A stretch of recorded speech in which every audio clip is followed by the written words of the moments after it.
They tore down my family's bridge, then left an HOA sign where my grandfather's name once stood. They thought I was just another old rancher guarding a patch of land, until they tore down the bridge my family built 3 generations ago and planted an HOA sign in its place. I didn't fight with anger, I fought with law, and by the time they realized who they were up against, it was already too late. The sun leaned low over Redwater Creek, pouring honey-colored light across the valley. Dust climbed from the ranch road as my pickup eased to a crawl, tires whispering over washboard gravel. The cottonwoods opened, and where a wooden span should have caught the light, lay torn and scattered, splintered timbers, iron bolts like teeth in the mud, hand-cut rails snapped. I killed the engine. The quiet that followed wasn't silence. It was absence. There had been a bridge here for 3 generations. My grandfather laid the first beams when the country still smelled of horses and green lumber. My father replaced the decking after a spring flood. I restored it 10 years ago and fixed a small bronze plate to the inner stringer, Carter Bridge, registered 1957, so the National Register paperwork had a mark on the wood itself. I touched the empty air where the handrail should have been. A bright orange sign flapped from a willow branch. Unauthorized structure removed, Lakeside Ridge Association. Its edges curled from sun and spray. The HOA crest, 2 tidy leaves around a roofline, looked smug as a stamp on a bill you never owed. No caution tape, no county seal, just the color of insult beating in the wind. I stepped into the verge and walked the ragged line of ruin. The creek ran clear, carrying matchsticks of what used to be deckboards. A cedar post bobbed once and slid under. I knelt and pressed 2 fingers to the cut face of a beam. The smell was fresh. Whatever they'd done it within a day. The saw left chatter marks a slow craftsman would never accept. I took out my phone and started what the law calls a contemporaneous record. Lenses don't argue. I shot wide, bank to bank, then slow pans over the splinters, the waterline. The tire ruts ground into silt where someone had backed heavy equipment to the edge. I tagged coordinates, time, weather. I photographed the orange sign in place, then detached it and photographed the bark beneath to show the lack of any official notice. I measured the saw kerf and the distance between ruts. The wind shifted and carried a faint scent of chain oil and diesel. Sunlight blinked off something in the current. A washer spinning like a coin. I waded mid-calf and plucked it out, dropped it into a bag I keep for days like this. A ranch teaches you to save things. Wire, hinges, stories. The bench of a courtroom teaches the same about facts. On the far bank, a cottonwood wore 2 clean wounds where ribbon had been tied and torn away. Fresh orange fibers clung to the bark. 3 tread patterns crossed the damp silt, one with a broken lug repeating every 7 feet. I angled the phone until late light threw the impressions into relief. If you stood here, you'd have seen absence as a presence. That bridge wasn't just wood and bolts. It carried calving seasons and school mornings, wedding parties and funeral flowers. It was our handshake with our own ground. And here it was more than memory. Listed, inspected, protected. I climbed the bank and photographed the sign up close. LRA Compliance Division. We live miles outside their boundary. The nearest cul-de-sac sits a half-hour east. Their bylaws stop with their covenants. My deed predates both by longer than some of their board members have been alive.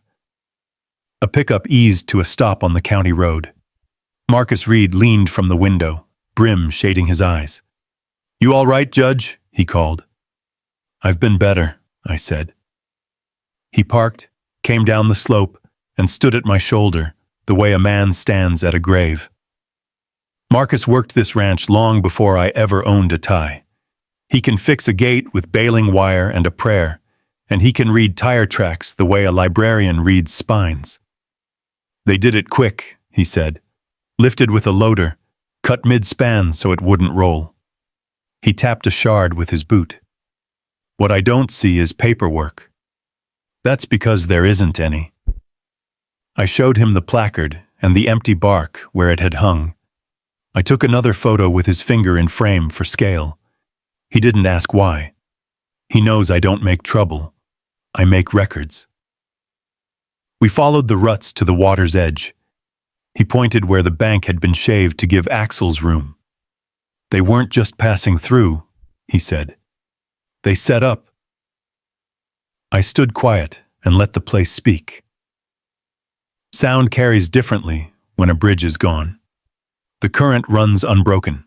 Voices don't come back from the far side. The light thickened from gold to hay-colored. Somewhere a screen door closed. Back at the truck, I pulled a manila envelope from behind the seat. Maps, registry printouts, the 1957 letter acknowledging historic status with my grandfather's careful signature. I set the HOA placard on top and photographed the stack. Authority that exists and authority pretending to. I wrote the date in the corner in my courtroom hand. The window showed me a man in a black hat and dark coat, dust on the sleeves, water on the boots. It also showed me the other truth. A federal judge who had spent the morning in Helena reminding two parties that rules are not decorations. I didn't say that out loud. Titles don't fix fences. Work does. Next move? Marcus asked. We don't move, Ossionu said. We gather. We mounted 2 trail cameras in the cottonwoods and one under the remains of the east abutment. I flagged the tire marks with discrete stakes.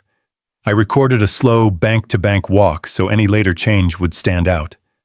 A glint in the ditch pulled me off the path. I bent and found a narrow strip of painted metal, white meant to pass for nothing. Stenciled on the back was a fragment of a company name I recognized from invoices pinned to the HOA board at the feed store. It joined the washer in the bag. The creek threw a last flare of light as the sun slipped behind the hills. I stood where the center span used to make a shadow and thought of my grandfather carrying the first plank. You keep a soul, place alive by crossing it, he used to say. People forget. They draw lines on paper and think that's the same as land. The orange sign snapped in the wind. I looked at its stamped letters, then at the ruin it tried to bless, and felt something settle like a gate dropping into its latch. Anger is useful when it's put to work. I slid the sign into the envelope with the papers that outweigh it, and tucked the whole thing behind the seat. As I turned the key, Marcus asked what was already forming in my mind. Who told them they could do this? I let the engine idle and watched the creek run where footsteps should have crossed.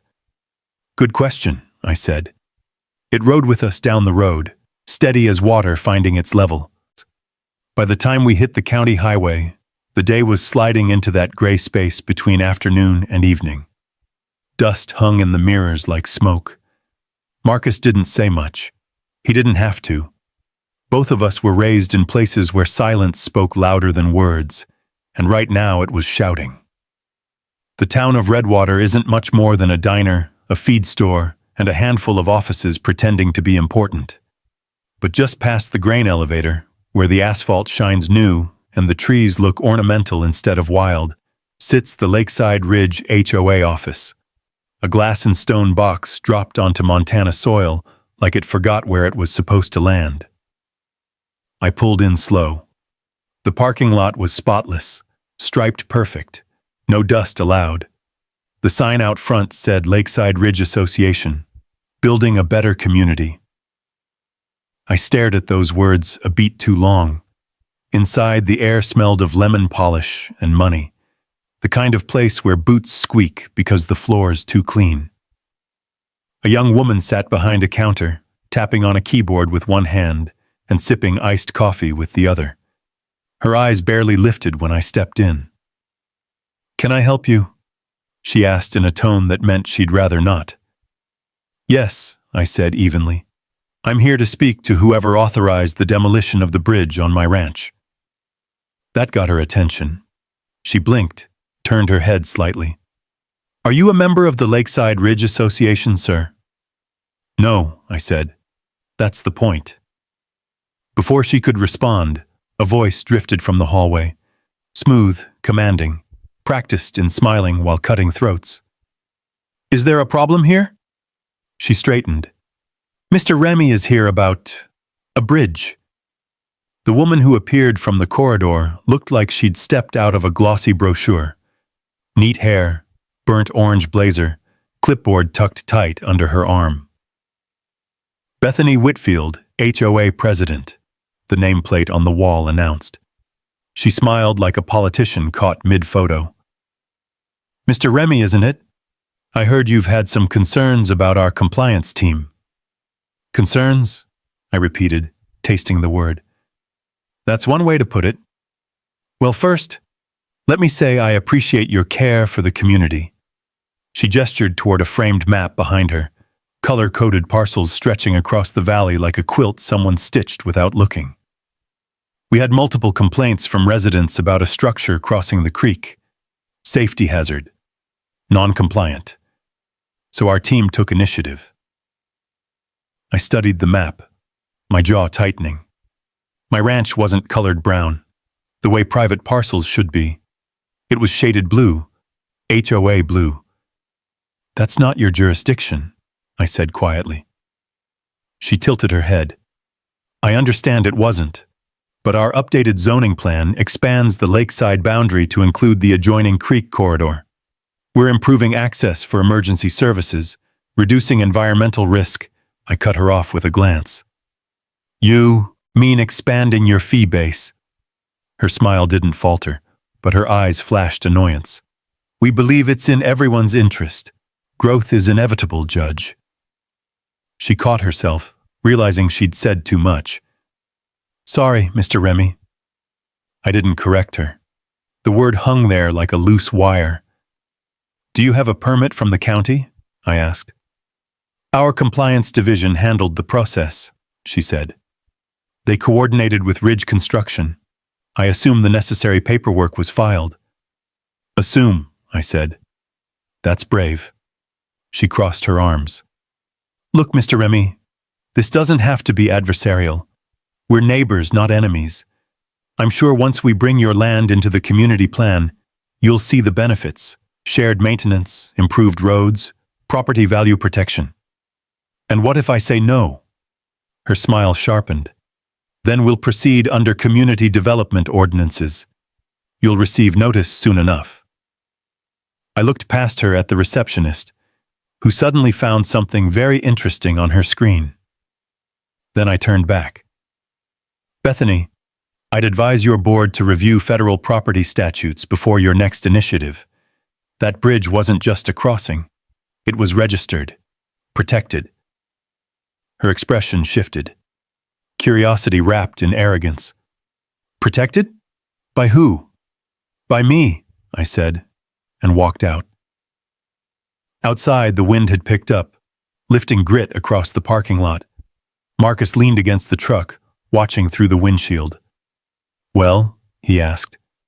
"They've redrawn the map," I said, colored outside their lines. "Then we redraw it back." "Not yet," I told him. "First, we let them hang themselves with their own paperwork." He nodded slowly, like he'd seen this movie before. "You really think she's behind it?" "She's the kind who doesn't swing the hammer," I said, opening the door. "She just gives the order and calls it progress." We drove home through the long ribbon of road between pasture and lake. The wind rattled the barbed wire, low and restless. My father used to say land remembers. Every trespass, every lie, every cut, it all settles in the soil and waits. The sun dropped behind the hills, and by the time we hit the gate, the world had turned the color of old copper. I shut off the engine. The creek glimmered faintly beyond the field, a strip of moving silver. Marcus opened the fence and paused, scanning the tree line. "You think they'll come back?" "They already have," I said, pointing to the distant ridge. A new post, orange marked, glowed faintly against the dark, too fresh to be old. We stood there a while, the night settling around us, the sound of crickets mixing with the quiet rush of water where a bridge should have stood. Somewhere, paper was already being printed, maps updated, signatures forged. But they'd misjudged the man who'd signed the last page. When Marcus finally headed back to the bunkhouse, I stayed. The stars stretched wide, scattered across the sky like nails on black timber. The creek whispered below, carrying a language older than the town itself, steady, stubborn, unwilling to bend. I crouched by the water, tracing the reflection of the moon against the fractured current. The absence of that bridge was more than loss. It was insult carved in silence. I pulled my flashlight from my belt and moved down the bank. The ruts from the demolition crew were still visible, fresh, deep, angled toward the ridge road. Someone in a hurry, someone certain they wouldn't be stopped. I took out a tape measure and recorded the track width, then followed it to where it merged with older tire lines near the cattle path. They'd backed a flatbed in from the east entrance, the one that meets the county road. Not many knew that route even existed. That told me one thing. They'd studied my land before moving in. The next morning came thin and gray. Mist curled low over the pasture as I brewed coffee on the porch. Marcus joined me, eyes still heavy with sleep, but sharp beneath. "They're not done," he said. "I know." "Then what's next?" "Proof," I said. "Paper against paper." By mid-morning, we were knee-deep in the archives of the ranch's storage loft. Dust floated in sunlight cutting through the cracks of the tin roof. Boxes labeled survey maps, maintenance logs, and federal registry. "Funny, Mom?" 1950s. I found what I needed in a weathered binder wrapped in cloth. The bridge's original registry letter from the Department of the Interior. My grandfather's signature at the bottom, neat as a gavel strike. The seal still faintly embossed. I laid it flat on the table, smoothing the creases with my palm. Marcus leaned over. "That's going to make their lawyer choke." "Not yet," I said. "Let them talk first." After lunch, we installed 3 trail cameras along the creek, 2 facing upstream, 1 tucked in the willow line across the demolished span, each synced to my phone. If they came back, I'd know before they left. Marcus set motion sensors near the ridge gate, camouflaged under brush. The faint red blink of readiness pulsed like a heartbeat. The rest of the day stretched quiet. Too quiet. The kind of calm that presses against your ribs, waiting to snap. I spent it cataloging evidence, dates, photos, registry scans, all backed up twice. The legal system doesn't run on emotion. It runs on order, and order was what I had. By sundown, clouds rolled in from the west, dark and heavy, dragging wind across the valley. The kind of wind that warns you. I stepped outside as the first drops hit the porch roof. The scent of wet sage filled the air. Across the field, lightning flashed, quick and white, revealing something near the creek. "Marcus!" I called, grabbing the flashlight. We rode down in the ATV, tires sliding through mud, the rain thick as gravel. When we reached the creek bed, the beam caught movement. A figure bent low near the remains of the bridge. Then another. 3 in total. They wore rain jackets, hoods up, flashlights angled toward the ground. Surveyors again, or pretending to be. One lifted a stake and drove it into the mud, marking something. The other 2 scribbled notes on clipboards. My pulse steadied the way it does before a verdict. I killed the engine and let the rain mask our steps. We moved closer until we could hear them. "They said the new line runs 10 yards west," one man muttered. "Boss wants it mapped tonight." "Boss?" I whispered. Marcus's brow tightened. We waited until the nearest one turned his back. Then I hit the ATV's headlights full. The glare sliced through the storm, freezing them like deer on a 2-lane. For a moment, no one moved. Then one of them dropped his clipboard. I stepped forward, rain sliding off my hat brim. "Evening, gentlemen." The tallest one found his voice. We're with Ridge Development, contracted by the Lakeside Association, just surveying public access lines. Public? I repeated. You're standing on federally registered private land. He hesitated, looked at the others. That can't be right. Our maps. Your maps are lies, I said, lifting my phone. The camera light blinked red. Smile for evidence. They turned pale under the floodlight. One muttered, "Let's go," and they bolted, splashing through the shallows, vanishing into the dark line of trees. Marcus laughed once, low. Guess they didn't want to stick around for questions. No, I said, but they left answers. I picked up the dropped clipboard. Rain smeared the ink, but a letterhead was still visible. Lakeside Ridge Expansion Project, Phase 2. Back at the ranch, I placed it on the desk beside the registry letter. The contrast was almost poetic. Heritage against greed.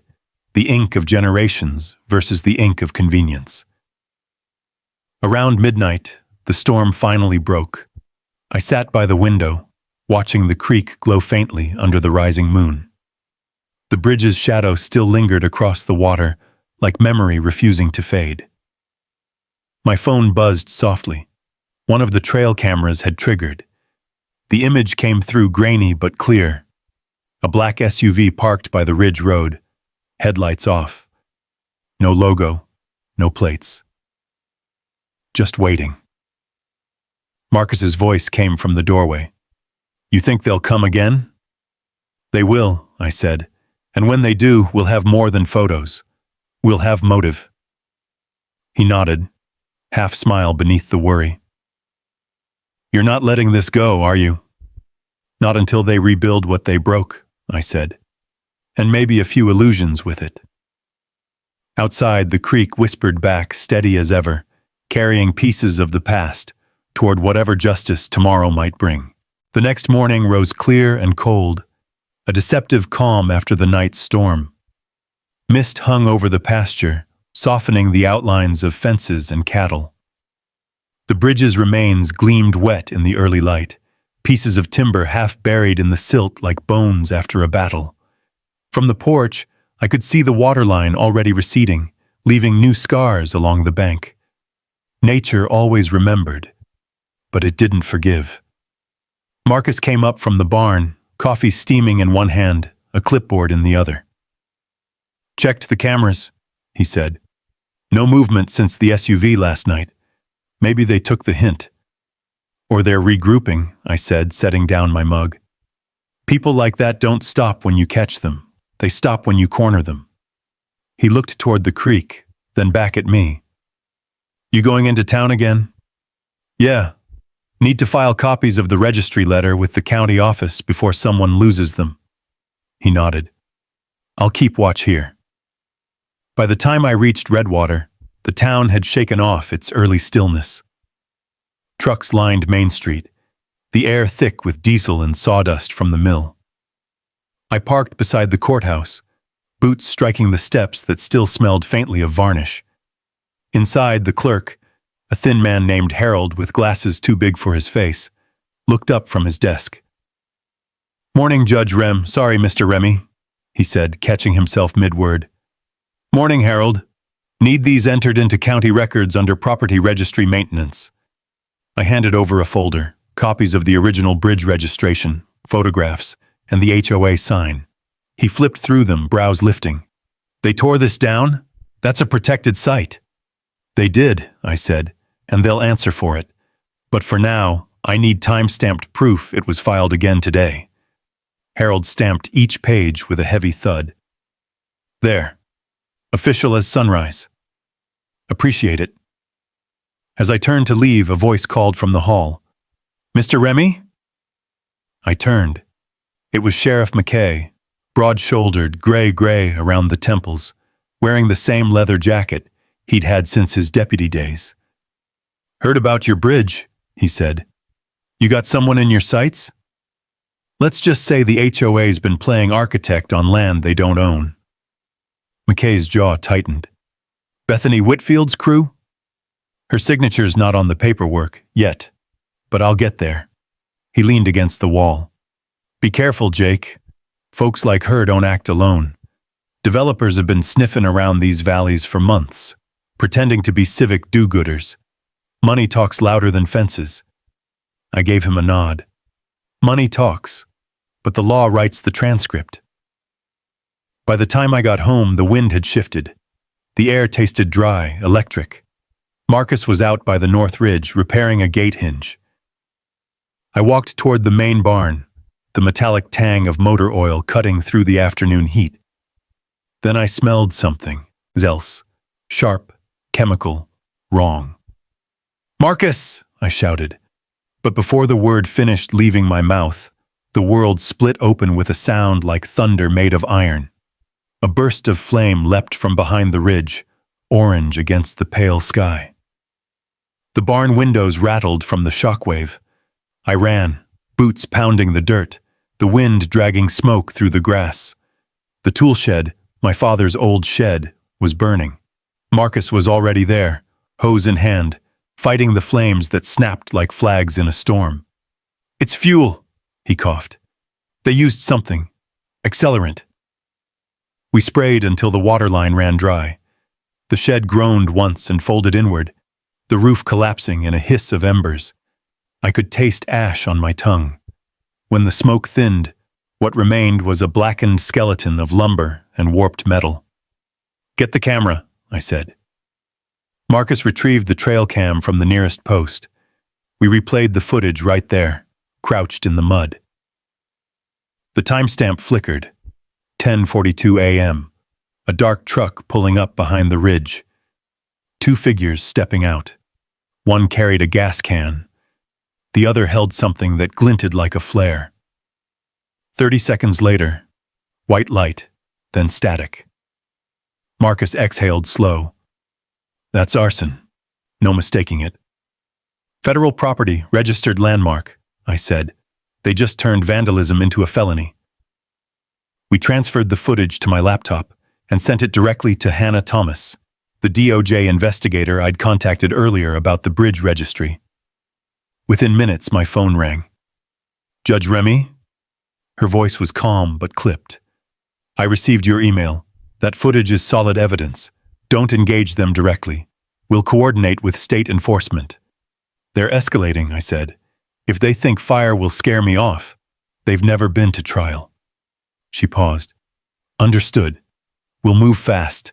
In the meantime, keep documentation secure. No confrontations." After the call, Marcus and I stood in the ruin's shadow, the wind tugging at the ash. "They're getting desperate," he said. "Desperation leaves fingerprints," I replied. That night, the ridge was silent again. Too silent. The trail cams blinked, small red eyes watching the dark.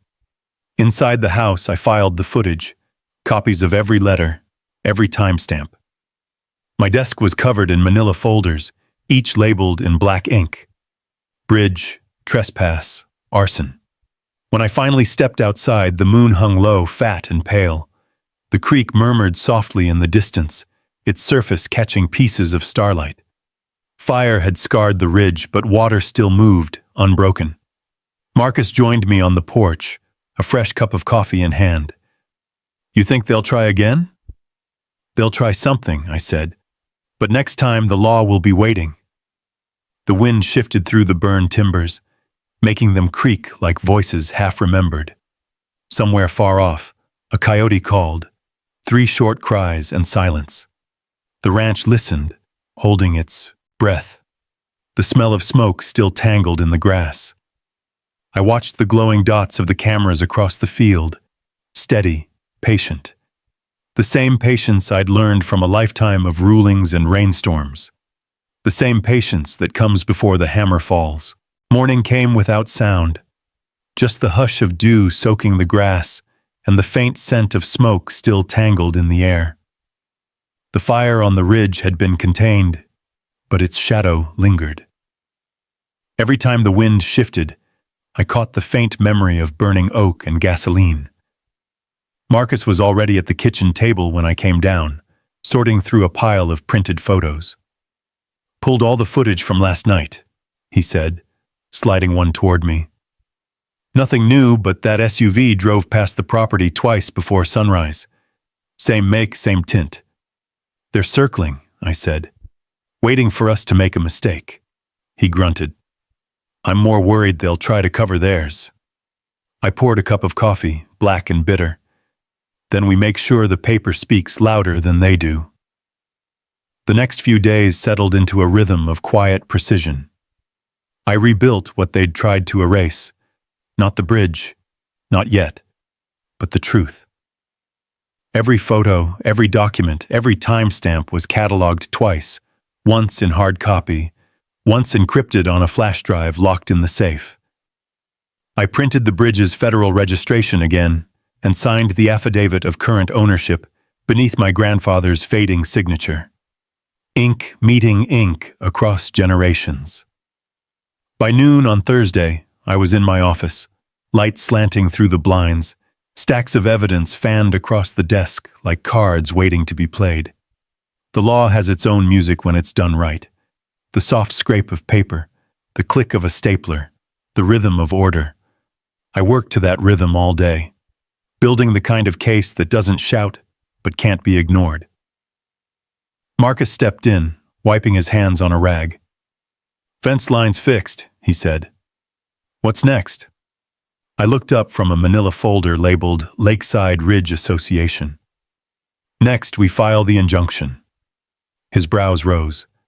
Already? They torched federal property. I'm not waiting for another fire to start.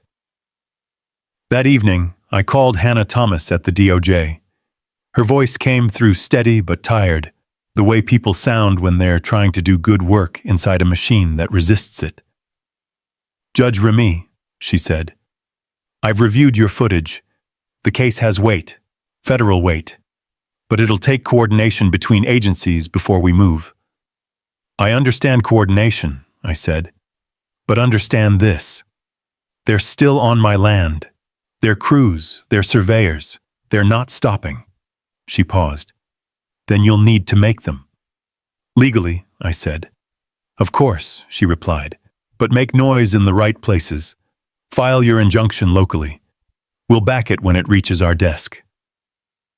After the call, I drafted the petition. Words like trespass, arson, and falsified jurisdiction filled the page. It was dry language, maybe, but I'd learned that justice didn't need to roar. It just had to be written clearly enough to echo. Later that night, Marcus and I walked the ridge where the shed had burned. The moon was sharp white, outlining the charred frame. He kicked at a piece of twisted metal. Think they'll come back? They'll try, I said. People like Bethany don't admit fault. They double down and hide behind bylaws. Marcus spit into the dirt. Bureaucrats with hammers. Exactly, I said, which means the only way to fight them is with better paper and steadier hands. We stood in silence for a long time. Somewhere below, the creek murmured, carrying bits of ash downstream. The following morning, I drove into Helena with the case folder beside me. The courthouse smelled like old pine and printer toner. When the clerk asked for my documents, I slid them forward and said quietly, emergency injunction, property dispute, federal registration attached. She took one look at the seal on the last page and raised her eyebrows. You're serious? I don't file jokes, I said. By afternoon, it was official. The case Remy vs. Lakeside Ridge Association was logged into the county system, time-stamped, and sealed with the court's insignia. I had a copy printed on linen paper, the way my father used to do. I held it in my hand for a moment, before tucking it inside my coat pocket. That single document now weighed more than every threat they'd thrown at me combined. When I returned to the ranch, the air was still. The cameras blinked softly under the eaves. Marcus met me at the porch. Get it filed? I nodded. They can't lift a shovel or draw a new line now without violating a federal order. He smiled faintly. That'll slow them down. Maybe, I said. But silence isn't always retreat. Sometimes it's reload. That night, I sat at my desk again, the injunction lying under the lamplight.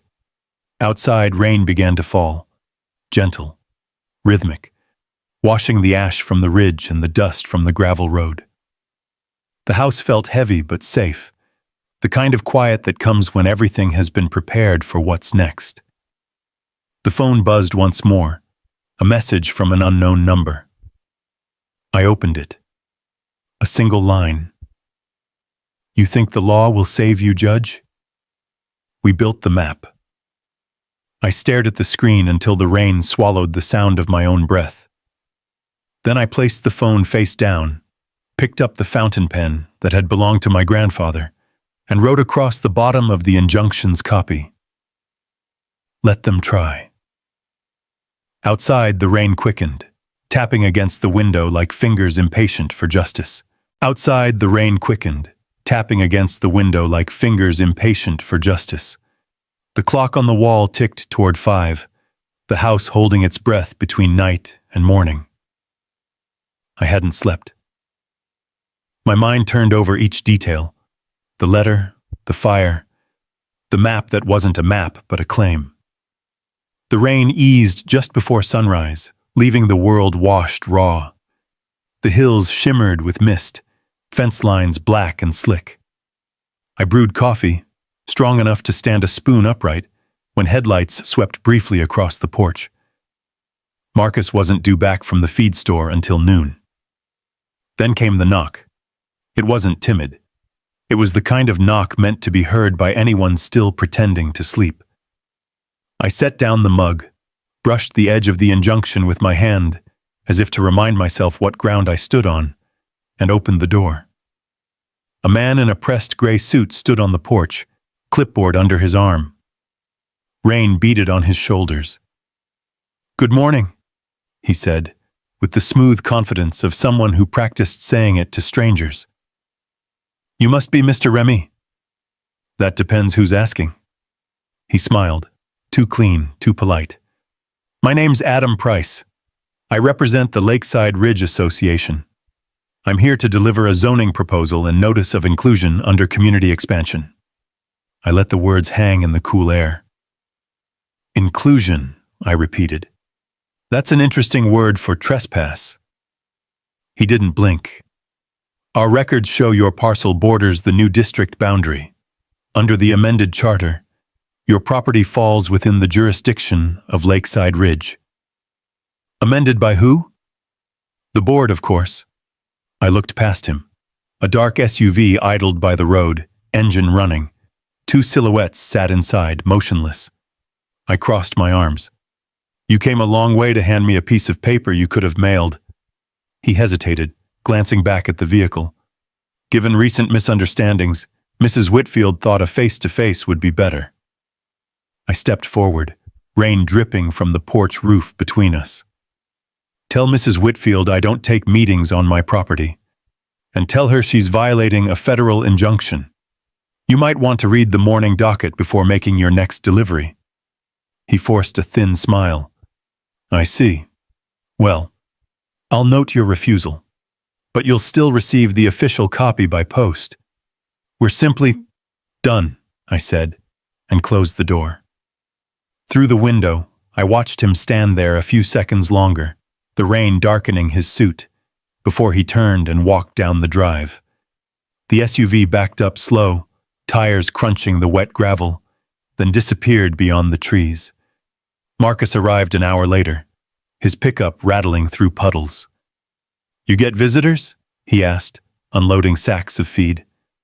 "HOA courier," I said. "Delivered lies wrapped in laminate." He frowned. "They're still pushing. Harder than ever." We worked in silence, stacking hay bales, feeding these cattle. By mid-morning, the sky cleared, but tension sat heavy on the air, a storm waiting for a signal. I checked my phone. One new message, no number listed. "Did you think we'd stop at paper?" I saved the message, attached the timestamp to my evidence folder, and exhaled slow. They wanted fear, reaction. Instead, they'd get record keeping. After lunch, I drove to the sheriff's office. McKay met me on the steps, hat pulled low against the glare. "Heard they came knocking," he said. "They did," I replied, handing him a copy of the injunction. "And they're ignoring this." He read it, jaw tightening. "Looks solid. You want a patrol out by your place?" "Not yet. They'll twist it into harassment. Let's wait until they cross a clearer line." McKay nodded, folding the paper. "You always did like catching 'em with ink instead of handcuffs." "Easier to hold up in court," I said. On the way back, I stopped by the ridge. The blackened shed still smelled faintly of soot, but new grass was pushing through the char. I knelt, brushed the ash from a half-melted hinge, and caught a flash of something metallic buried shallow, a small square of aluminum. I dug it out. Stamped across it, beneath soot and scratches, were the letters Ridge Construction Co. The same name from Bethany's paperwork, the same contractor tied to the bridge's demolition. They hadn't just burned my shed, they'd left their signature. That evening, Marcus and I set up the final camera near the creek crossing. The sun dipped low, washing the valley in bronze. "Think they'll show tonight?" he asked. "They always do when they think no one's looking," I said. We sat in the barn with the laptop open, live feeds from 4 cameras glowing across the screen. Outside, night settled deep and blue. Hours passed. Then, motion. A figure stepped into view near the creek, flashlight low. Another followed, dragging something metallic. The lens adjusted, sharpening the scene. They were planting new stakes. Again. Marcus cursed under his breath. "That's them." I zoomed in. The reflection caught one man's face just enough to confirm it. Adam Price, the HOA's messenger, the one who'd smiled on my porch. He was driving the stake into the same soil that held the remains of my family's bridge. "Record everything," I said. We let them finish. When they drove away, I walked down to the creek with a camera of my own. The new stakes glowed orange under the moonlight. I knelt, took photos from 3 angles, then pulled the top stake free. Its tag read, HOA Boundary Adjustment, Pending Review. Back inside, I uploaded the footage and wrote the report for Hannah. Every image, every timestamp. When I finished, I leaned back and looked out the window. The cameras blinked softly, loyal sentinels across the dark. Somewhere beyond the ridge, headlights flickered once and vanished. The night went still, the kind of stillness that only comes before the storm changes its name. The next morning broke cold and bright, the kind of sharp light that feels like judgment. Mist clung to the low fields, and the burned patch on the ridge looked almost silver. I sat at the kitchen table, a cup of coffee cooling beside the injunction papers. The evidence folder lay open, page corners curling. Everything was in place. Photos, timestamps, the video of the men staking new lines. Marcus came in wiping his hands on a rag. "Truck's ready if you're going to town," he said. I nodded. "It's time." He studied me a moment. "You sure you want to file it yourself? Could have your lawyer handle it." I don't hand off things that bear my family's name. By 8, the road was dry enough for the drive to Helena. The courthouse rose pale against the sky, stone steps worn by decades of boots. I walked through the doors with my coat collar turned up, the injunction sealed in a heavy envelope under my arm. Inside, the clerk recognized me before I said a word. She glanced at the name on the form and blinked. "You're filing against the HOA?" "I'm filing for the law," I said, sliding the documents across the counter. "The Lakeside Ridge Association has violated federal property protection codes, falsified boundaries, and engaged in arson." The clerk looked from me to the papers, then called for a deputy clerk to witness the timestamp. When the heavy stamp hit the page, Filed 9:17 a.m., Redwater County Court. I felt a quiet shift inside me, the way ground settles after rain. Outside, I dialed Hannah Thomas. She answered on the second ring. "Judge Remy," she said, voice taut. "We saw the footage. Headquarters is authorizing a joint investigation. You just gave us the anchor we needed." "How far can you go with it?" I asked. "As far as we have to. I'll coordinate with the marshals. Expect contact by the end of the week." When I hung up, the wind caught the courthouse flag and snapped it straight. The sound echoed down the steps like a gavel in open air. By the time I got back to the ranch, Marcus was on the porch, hat pulled low. "You hear that?" he asked. "Hear what?" He tilted his head toward the pasture. In the distance, engines rumbled. 3, maybe 4 vehicles. Dust rose along the ridge road. I stepped to the edge of the porch and watched as a convoy of black trucks rolled up to the property line. On the side doors, the HOA crest shimmered in gold leaf. "Well," Marcus muttered, "looks like Bethany's doubling down." We walked to the gate. The lead truck stopped, and a woman in sunglasses stepped out. Bethany Whitfield. Her blazer was too bright for ranch country. Her shoes too clean for the dirt she was standing on. "Mr. Remy," she said, voice sweet as varnish. "We received your notice." "Bold move." "It's not a move," I said. "It's a correction." She held up a clipboard. "You're in violation of multiple community standards. Non-compliance with zoning updates. Obstruction of development access." "Stop," I said quietly. "You're on federal land now, Bethany. Every step you take here is evidence." Her smile flickered. "You're bluffing." "Try me." Behind her, one of her men whispered something, pointing toward the cameras mounted along the fence posts. She looked up, saw the red light blinking, and her jaw tightened. "This isn't over," she said. "No," I agreed. "It's just beginning." They left without another word, the convoy stirring dust across the valley. I stood until the last truck vanished over the hill, then turned back toward the porch. Marcus shook his head. "She's unraveling. That's what happens when power meets paper." That night, the air was heavy with heat lightning. I sat at the desk, drafting the final affidavit for the DOJ. My handwriting stayed steady even as thunder rolled in the distance. Each paragraph was another nail in the coffin of her arrogance. Around midnight, I heard a vehicle pull up outside. Not HOA this time, a government sedan. I opened the door to find a man in a dark coat holding an envelope. "Marshal Wilkins," he said, flashing his badge. "We've got your case on record. Washington's interested." He stepped inside, glanced over the folders spread across the desk, and whistled low. "You weren't kidding. This is airtight." "It has to be," I said. "They've been hiding behind bylaws long enough." Wilkins nodded. "We'll move fast. Once the injunction's read into the docket, they can't touch an inch of this land without facing federal charges." The next morning, the story broke wide. Local radio, then state news. Federal judge files case against HOA over destroyed landmark bridge. I didn't say a word to reporters who called, but the phones at the county office rang all day.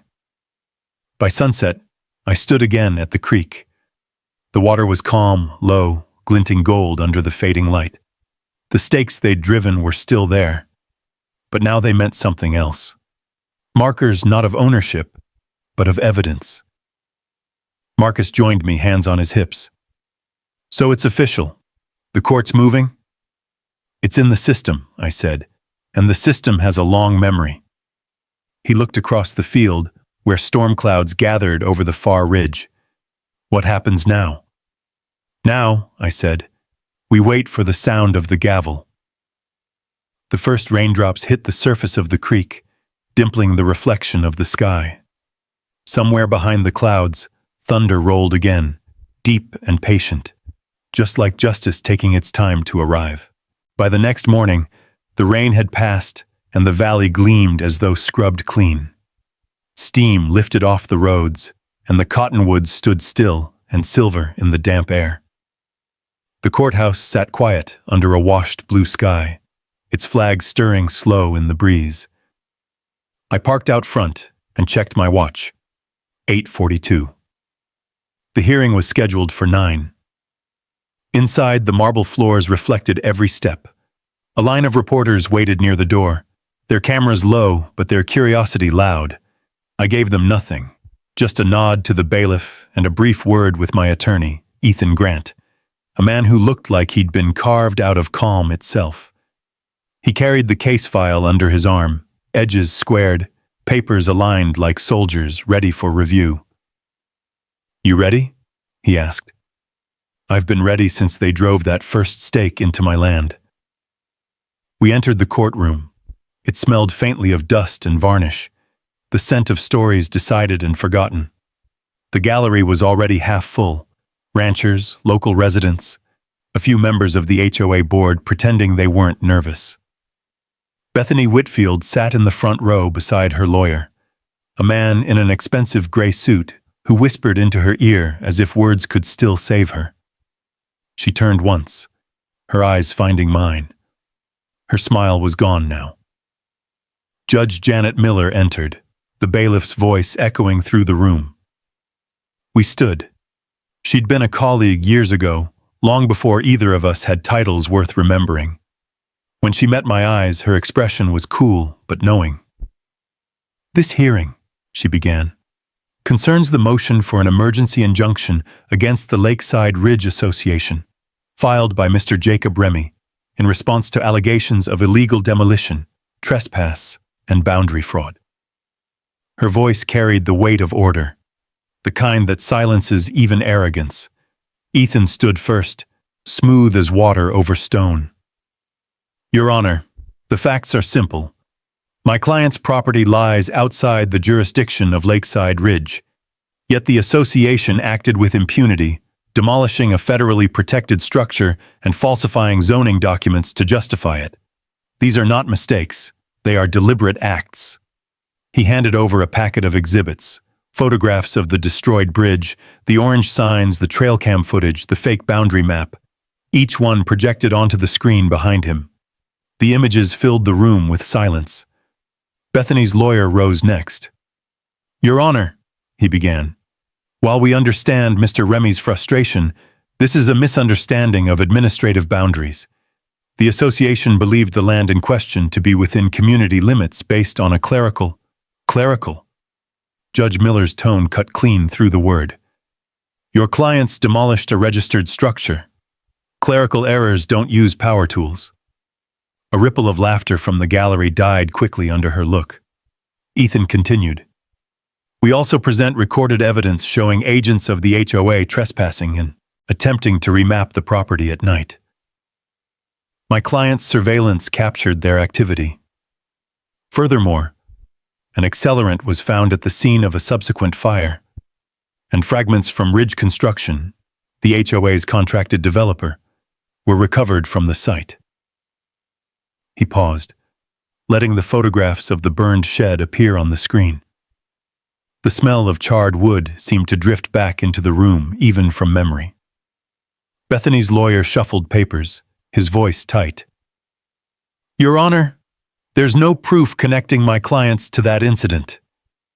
Ethan smiled faintly. "The accelerant container was traced to a purchase order signed by the same contractor that handled the bridge demolition." Bethany whispered something harsh to her counsel. Her hands trembled slightly when she adjusted her bracelet. Judge Miller leaned back in her chair. "I've heard enough." She looked at me directly.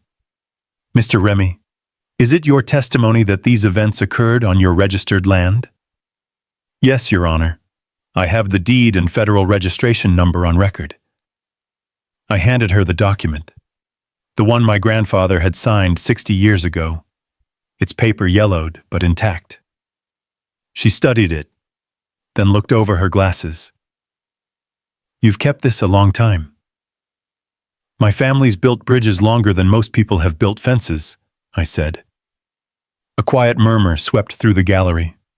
Judge Miller closed the file, the sound like a door shutting on an era. This court grants the emergency injunction. Effective immediately, the Lakeside Ridge Association is ordered to cease all activity involving Mr. Remy's property. Any further encroachment, physical or administrative, will be treated as a federal violation under preservation law. Bethany's lawyer started to object, but she raised a hand. "Don't," she said. "I'm not in the mood for theater." The gavel struck once, sharp and final. As we exited, reporters swarmed, microphones thrust forward like weapons of curiosity. "Mr. Remy, how does it feel?" one asked. "Like the beginning," I said, walking past. Outside, the air was bright and alive, the kind of day that feels newly written. Marcus waited by the truck, grinning like a man who'd bet on the right horse all along. "So?" "Injunctions granted," I said. "They can't move an inch now without digging their own grave." He slapped the side of the truck. "Told you paper beats muscle." As we pulled out of the courthouse lot, the radio crackled with the afternoon news. The story had already made state headlines. Local HOA under federal injunction after destruction of historic bridge. But the victory didn't feel clean. The quiet on the drive home carried weight. Clouds were gathering again over the hills, their edges dark as bruises. I knew Bethany wouldn't surrender. People like her never did. They just looked for new doors to kick open. When we reached the ranch, I stepped out to the smell of wet, sage and the hum of crickets. The cameras blinked steady across the field. For the first time in weeks, the air felt safe, but only for a moment. Because as dusk settled over the valley, a new sound rolled across the land, the distant groan of diesel engines. I turned toward the ridge. In the last light of evening, I saw them, 2 bulldozers crawling down the far hill, floodlights cutting through the dark. Marcus came to my side, eyes wide. "They're going for the rebuild site," he said. I took a deep breath, calm and cold. Then they just broke a federal order. Thunder cracked again over the valley, closer now, as if the storm had finally found its mark. I took a deep breath, calm and cold. Then they just broke a federal order. Thunder cracked again over the valley, closer now, as if the storm had finally found its mark. The bulldozers moved like beasts in the dusk, their headlights sweeping across the ridge, turning the creek's mist into a wall of pale fire. The engines roared louder as they descended, chewing at the soil, their blades flashing in the lightning. Marcus stepped forward. "You want me to stop them?" "No," I said. "The law will." I went back inside, dialed Marshal Wilkins. The line picked up on the second ring, his voice clear over the hum of storm static. "Wilkins here." "They're here," I said. 2 bulldozers on federal land, pushing through a filed injunction. There was a pause, then a sharp intake of breath. "Stay put. Don't confront them. We're 30 minutes out." "Make it 20, I replied. I hung up and watched from the porch as the machines reached the edge of the creek. Their floodlights hit the old abutments, the remnants of my grandfather's bridge still standing like bones. I could see Bethany Whitfield's silhouette in a white raincoat beside one of the trucks, gesturing to her crew through the downpour. Marcus clenched his fists. "She's insane." "No," I said, eyes fixed on her. "She's desperate." Lightning flashed again, painting her in silver and shadow. She shouted something at the operator, and the bulldozer's blade lowered. The first shove of dirt hit the water with a hiss. "Camera," I said. Marcus handed me the high-resolution recorder we'd set up for exactly this. I zoomed in, steady, capturing every motion, every command she gave. Evidence doesn't care about emotion. It only cares about clarity. At 8:47 p.m., the bulldozers crossed the line, literally. The left machine ground through the flagged boundary post with a metallic shriek, sparks flying off the steel. The creek water splashed up the tracks, swallowing their reflection. I hit record on my phone too, backing up the footage twice. 10 minutes later, a distant wail joined the storm, the sound of approaching sirens. Blue and red lights began flickering through the trees, growing brighter. Bethany turned, her face tightening as she realized what was coming. The first federal vehicle skidded to a halt on the ridge road. Doors slammed. 4 marshals stepped out, coats snapping in the wind. Wilkins led them, his badge glinting under the rain. He raised a loudspeaker. "Mrs. Whitfield, step away from the equipment. You are in violation of a federal injunction and trespassing on protected land." Bethany shouted something inaudible back, but I caught the defiance in her posture. She waved her clipboard, rain pouring off her sleeve. "You don't have jurisdiction here," Wilkins's voice came back like thunder. "You're standing on the proof that we do." The bulldozers idled uncertainly. One operator cut the engine, glancing between the marshals and Bethany. She slapped the side of the machine, screaming over the storm. "Keep going." But no one moved. The second operator climbed down, tossing his gloves into the mud. When the first followed, the night seemed to exhale. Wilkins and 2 deputies approached Bethany.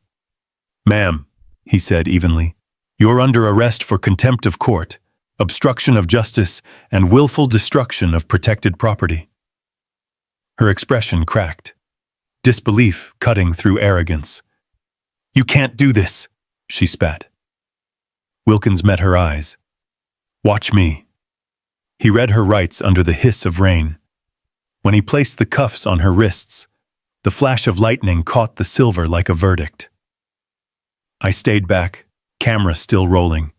There was no satisfaction in watching it, only a strange, quiet relief, like seeing a wound finally cleaned.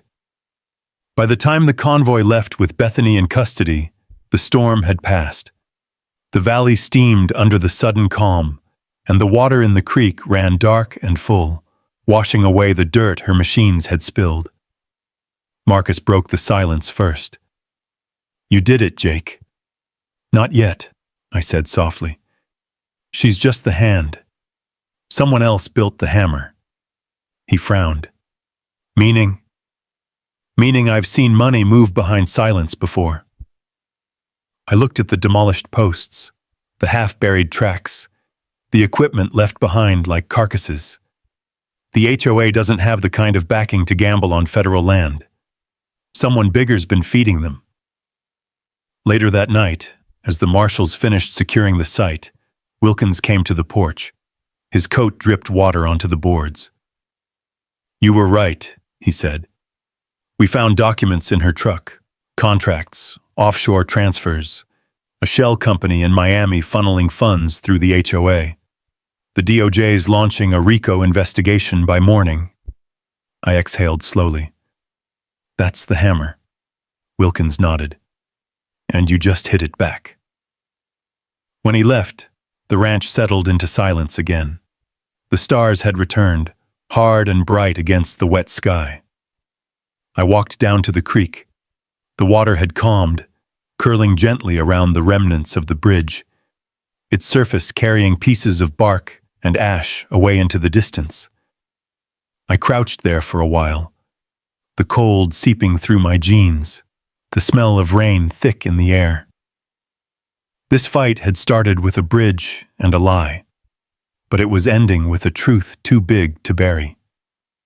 Marcus called from the porch, "You coming in?" "In a minute." I stood, watching the reflection of the moon in the slow water. The cameras blinked quietly behind me, still recording, still remembering. Justice, I thought, doesn't rush. It waits for its own weather. And tonight, the sky was finally clearing. Morning came bright and almost unreal, the kind of morning that smells like clean wood and wet earth. The air had that after-storm hush, as if the world itself were holding a breath it didn't know it was keeping. The ridge looked softer now, washed in gold. Marcus met me by the fence, thermos in hand. "They towed the machines off before sunrise," he said, Left the field cleaner than a sermon. I nodded. They won't be back. Word of the arrests spread faster than wildfire ever could. By noon, the local paper ran a headline that caught like a spark. HOA president charged in federal land fraud. Cameras appeared on the road again, but this time they stayed on the right side of the fence. Folks slowed their trucks just to wave or shout a few words of thanks. But the thing that mattered most wasn't the noise. It was the silence returning to the land. The honest kind, not the kind that hides behind polished glass and paperwork. 2 weeks later, under a sky so blue it almost hurt to look at, construction began on the new bridge. Not a corporate crew, not a contracted company. Neighbors, ranchers, retired carpenters, and even a few of the same men who had once doubted my fight showed up with tool belts and thermoses. Marcus organized the lumber. I handled the plans. The blueprints were taken straight from my grandfather's originals, copied line for line. The sound of hammers filled the valley, rhythm steady as heartbeat. The smell of cut pine mingled with the breeze. One afternoon, a group of high school students from town came to help sand the decking. Their teacher explained they were studying civic history. I laughed and told them they were standing in it. As the days passed, the frame rose from the water like something the land had been missing. The posts went in clean, the planks laid tight. I carved a small piece of brass myself, a plaque with my grandfather's words. May this bridge keep our family connected, no matter the storms. When the last nail went in, the sun was setting low, painting the boards honey-colored. Marcus handed me a small box. "Thought you might want the honors," he said. Inside was a single golden nail engraved with the date. I placed it in the center beam, tapped it once, twice, then drove it home. The ring of metal on wood echoed across the valley, deep and final, the sound of something being set right. Reporters asked for statements. I gave none. The land itself was enough of one. The Department of Justice released a brief note confirming the arrests, the RICO charges, and a list of connected developers now under investigation across 4 states. Bethany's name was there among them, smaller now than it had ever appeared in print. The following Sunday, folks from across the county gathered for a quiet ceremony. No podiums, no speeches, just the bridge, the creek, and the people who'd lived by both. Kids ran across the new span, their laughter mixing with the steady murmur of water. The old and the young stood side by side, hands tucked into pockets, faces warmed by late sunlight. When it was over, I stayed behind. The crowd faded up the hill, their voices dimming into evening. The water beneath the bridge whispered soft and constant, carrying silt and memory. I leaned on the railing, feeling the grain of the wood under my palms. Marcus came up beside me. "You ever think about selling now that it's over?" he asked, half teasing. I smiled. "They offered once, remember? Enough to buy 10 ranches. And?" I looked at the bridge, the way it caught the light, the way it stood exactly where it belonged. "And I wouldn't trade this piece of ground for all the gold in Texas." He chuckled, shaking his head. "Knew you'd say that." The sun slipped below the ridge, leaving the sky streaked in amber and rose. The creek glowed like liquid glass, reflecting the bridge and the mountains beyond. For the first time in months, the horizon looked peaceful, whole. That night, back at the house, I sat by the window, listening to the quiet creak of wood settling after a long day. On the desk lay the final report from Judge Miller's court. Case closed, injunction upheld, full restitution granted. The last line read, "Lakeside Ridge Association dissolved by order of the court." I folded the paper and set it aside. Outside, the wind moved gently through the cottonwoods. This fight had begun with anger, sharp, cold, necessary, but it ended with something steadier, peace. Not the kind that erases the past, but the kind that lets it rest. I stepped onto the porch. The moon hung over the valley, pale and watchful. Down by the creek, the bridge gleamed faintly in the silver light, its reflection unbroken. The land was quiet again. And in that quiet, I heard everything that mattered: the hum of the water, the breath of the hills, the faint echo of a hammer striking home.